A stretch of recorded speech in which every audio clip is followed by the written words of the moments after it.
afternoon to you. Welcome to the news update at 12 on Dominion Television Ibadan. I am Pat Aito. President Bola Tinubu has urged religious leaders to intensify effort against terrorism, kidnapping and banditry. Speaking in Kano State through the Secretary to the Government of the Federation, George Akume, Tinubu said religion must never be used to justify violence. The president called on clerics to promote peace, education, tolerance, moral instruction, and peaceful resolution of grievances, particularly among young people. He also highlighted the transnational reach of the Tijanian order, saying its networks could support peace building, counterterrorism, and humanitarian effort across West Africa and the Sahel. The presidency and former Vice President Atiku Abubakar have clashed over Nigeria's security situation. On his part, Atiku described the reported 5,091 deaths recorded in 3 months as evidence of the Tinubu administration's failure to protect lives and property.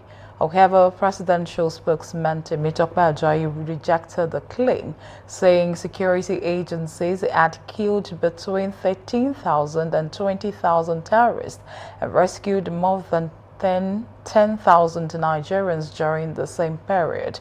The police also disputed Atiku's assessment, arguing that security data indicated violent crime had reduced significantly in the past 6 months. Atiku, who is seeking the presidency in 2027, has called for better funding and equipment for security agencies.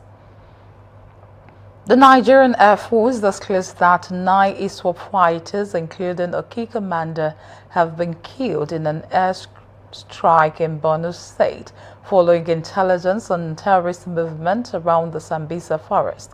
The NAF said the commander, identified as Abdul Khalid Al-Muhaj, was responsible for escorting senior ISWAP members and had extensive knowledge of routes and terrain in the area. The Air Force said the operation would disrupt ISWAP's leadership, protection and movement as it continues intelligence-led strikes in coordination with ground troops. It added that several other ISWAP fighters were reportedly wounded during the operation.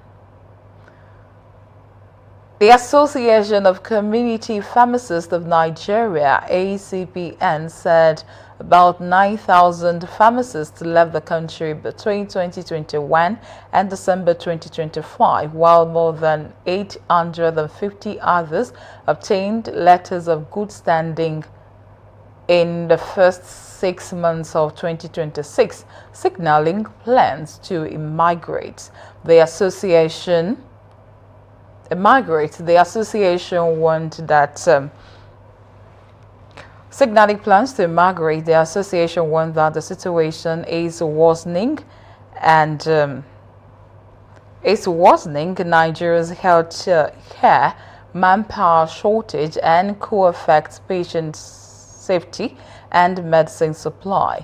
ACPN then called for better remuneration, stronger drug regulation, and greater integration of community pharmacists into primary health care. It also urged tougher actions against counterfeit medicines and substance abuse. The Nigeria Security and Civil Defense Corps, NSCDC, has deployed 10,000 personnel from 10 state commands to reinforce security ahead of Saturday's Osun governorship election. The deployment includes uniformed and uncovered officers from neighboring states and the FCT. The NSCDC assured the Nigerians that the personnel will promote voters, electoral officials, journalists, observers and residents across the state's 30 local government areas. It added that special units, including intelligence, tactical female and K9 squad, have also been deployed. The Commandant General Ahmed Audi directed officers to remain professional and neutral while warning political thugs and other planning to disrupt the election that they will face the law. And on the foreign scene, authorities in the Democratic Republic of Congo have released a riverboat detained last week over fears that passengers could be carrying Ebola. The vessel was initially believed to have come from Kisangani, where Ebola cases have been recorded, but health authorities later confirmed it originated from Mongala province, which has no reported Ebola cases. The concern arose after a passenger who became ill was forced to disembark and later died, although no sample was taken to determine whether the person had Ebola. Meanwhile, authorities in Kinshasa said monitoring of river traffic will continue, particularly for boats traveling within 65 kilometers of the capital. At least 12 people have been killed and 39 others injured in a Ukrainian drone attack on industrial and civilian target in Russia's Tatarstan region. The city mayor, Radmir Belyayev, confirmed the casualties, while regional authorities declared a period of mourning. A major oil refinery in the city producing millions of tons of petrol and diesel was also reportedly hit in the attack, with reports and social media footage showing smoke rising over the facility, although the footage has not been independently verified. The attack is part of Ukraine's intensified campaign against Russian oil infrastructure, with several refineries targeted in recent months, contributing to fuel shortages in parts of Russia, although authorities say most of the disruptions have since been resolved. Iran says it is in the final stage of an agreement with Oman to establish new shipping lanes through the Strait of Hormuz, potentially paving the way for the reopening of the strategic waterway. However, Tehran says the deal will only take effect if the United States meets several conditions. Iranian Foreign Minister Abbas Araghchi said the conditions include compensation for damage caused by U.S. attacks, an end to military threats and sanctions, and the lifting of the U.S. naval blockade in the Gulf. Iran also wants the release of frozen Iranian assets before the straits can be fully reopened. The development comes as Iran and the United States continue to communicate indirectly through mediators, with no direct negotiations underway.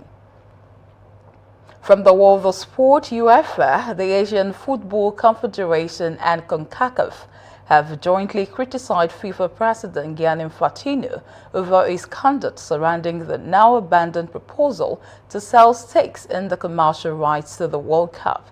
In a strongly worded statement, the three confederations accuse Infantino of breaking trust through deception and placing himself above the collective interest of football, while calling for a fully independent review of the proposed deal and how it was handled. The development deepens the pressure on Infantino, whose leadership has faced growing criticism from football's governing bodies. The three confederations stress that football's strength lies in unity, calling for leadership that serves the sport rather than seeks to control it.